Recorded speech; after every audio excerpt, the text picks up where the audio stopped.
বৃষ্টির জল একদিন না একদিন পাহাড়ের সমস্ত দাগ ধুয়ে মুছে সাফ করে দেয়।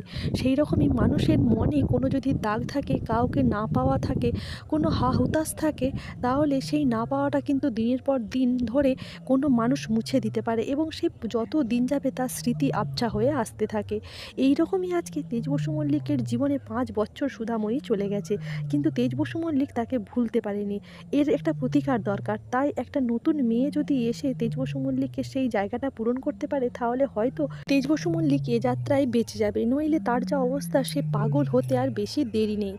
এইদিকে সুধাময়ী এসেছে তার আচার্য বাড়িতে, কিন্তু ঝিনুক তো তার দিদিকে দেখেই অস্থির।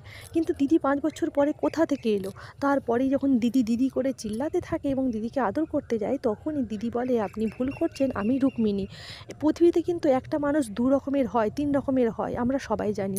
সেই রকমই কেউ একজন এই বাড়িতে এসেছে। সুধাময়ীর মা জানায় যে ও রুক্মিণী, এখানে তার কোনো থাকার জায়গা নেই, তাই আমি ভাবলাম আমাদের এখানে নিয়ে আসি। যদিও এই প্রশ্নটা জেঠিমা প্রথমে করে যে সুধাময়ীর মতো দেখতে একটা মেয়েকে তুই কেন এ বাড়িতে নিয়ে এসেছিস? তখন তার মা একটু বুদ্ধি খাটিয়ে উত্তর দেয়, আমাদের মা তো অসুস্থ, কবে থেকে বিছানায় শয্যাশায়ী হয়ে গেছে সুধা সুধা করে। এই মেয়েটাকে এনে যদি মায়ের সেই ক্ষোভটা পূরণ করতে পারি। এইদিকে সুধার মেয়ে এসেই তার বোনকে মিমি মিমি করে ডাকতে থাকে এবং বাড়ির সবাইকে দিদা ইত্যাদি বলে ডাকতে থাকলেই সবার সন্দেহ হয়। তারপর সুধাময়ী তাকে বড় বড় চোখ করে তাকালেই তখন সে সব কিছু বদলে দেয় এবং বলে যে আমার মিমির মতো দেখতে, তাই তোমাকে আমি মিমি বললাম। ব্যাপারটা পুরো ঘুরিয়ে দেয়। এইদিকে ওকে দেখে আবার অনেক কিছু প্রশ্ন উঠে সেই বৌদি আর জেঠিমার মনে। তারা বলে যে এই রকম একটা মেয়ে এরকম বাড়িতে থাকবে কেন?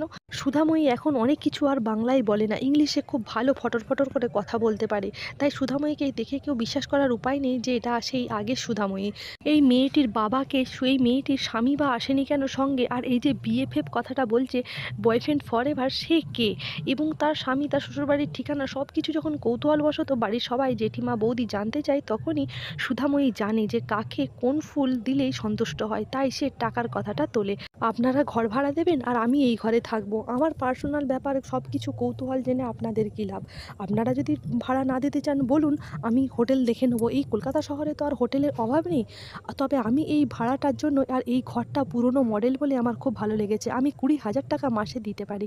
এই ২০,০০০ টাকা শুনেই জেঠিমার তো চোখ একবারে ছানা বড়া। একটা ঘরের জন্য নাকি ২০,০০০ টাকা! এইবার সে টাকার কথা তুলতেই সব কিছু প্রশ্ন চাপা পড়ে যায় এবং বলে যে ঠাম্মির ঘরটাই যখন সুধাময়ী থাকতে চায়, তখন ওই ঘরটাকে খালি করে দেওয়া হবে। কিভাবে খালি করবে? ঠাম্মিকে খুব তাড়াতাড়ি ওই ঘর থেকে বের করে দেওয়া হবে। তারপরেই সুধাময়ী যখন নিজের লাগেজপত্র গুছিয়ে চলে যেতে চায়, তখনই তার বোন তাকে বলে, আমি কিন্তু ক্রিমিনাল লয়ার, তবে সুধাময়ী বা রুক্মিণীকে আমি খুঁজে বের করেই ছাড়বো। তেজ বসু মল্লিকের সুধাকে দেখে থেকে আর কোনোভাবেই শান্তি নেই। সে সব সময় সুধাকে কোথায় কিভাবে খুঁজে বের করবে, কোন রাস্তায় দেখেছে, এই সব কিছু ভাবতে থাকে।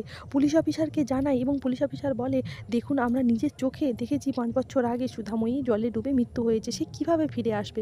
কিন্তু সুধাময়ীর প্রতি তেজ বসু মল্লিকের এই আকাঙ্ক্ষা, এই ভালোবাসা এবং এই পাগলামো দেখে বাড়ির সবাই খুব চিন্তিত হয়ে যায়।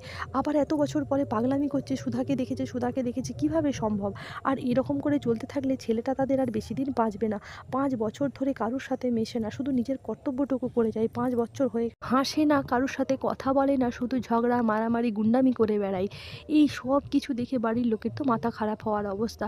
এইদিকে ঠাম্মি বলতে থাকে যে এবার আমার নাতির একটা ব্যবস্থা করা দরকার। কিন্তু এরকম মেয়ে কোথায় পাওয়া যাবে যে তেজকে তার সবটা জেনে ভালোবাসবে এবং সুধাময়ীর মতো পুরোপুরি না হোক, তার বিকল্প হিসাবে তেজের পাশে এসে দাঁড়াবে। এইবার তেজের মায়ের একজন পুরনো ছোটোবেলাকার বান্ধবী, তার মেয়েই এখন তেজ বেকারির ফেস। সে একটু তেজকে মনে মনে ভালোবাসে, তাকেই ঠাম্মি ঠিক করে তেজের বউ করবার জন্য এবং তাকেই পরের দিন তাদের বাড়িতে ডাকে। দেখতে মিষ্টি এবং খুবই ভালো তার আচার ব্যবহার।